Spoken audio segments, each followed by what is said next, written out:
Hi, அஸ்ஸலாமு அலைக்கும். எப்படி இருக்கீங்க எல்லோரும்? Welcome to Hasam kitchen.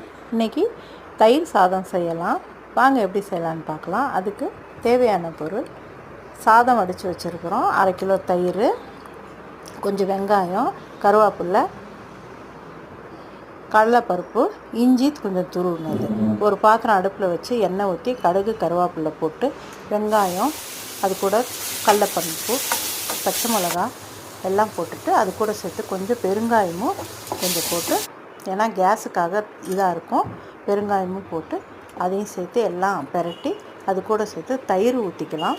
தயிர் ஊற்றிட்டு சாதத்தில் போட்டு பெரட்டி எடுத்துக்கலாம். பாருங்கள், நல்லா வந்துருச்சு சாதம். தயிர் சாதம் ரெடி ஆகிடுச்சு. அது மேலாக கொத்தமல்லி தூவிக்கலாம். இது வெரைட்டி ரைஸில் ஒன்று. இது பசங்களுக்கு டிஃபனுக்கும் கட்டி கொடுக்கலாம். நாமளும் ஆஃபீஸ்க்கு டிஃபன் கட்டி எடுத்துகிட்டு போகலாம். ரொம்ப நல்லாயிருக்கும். செஞ்சு பார்த்துட்டு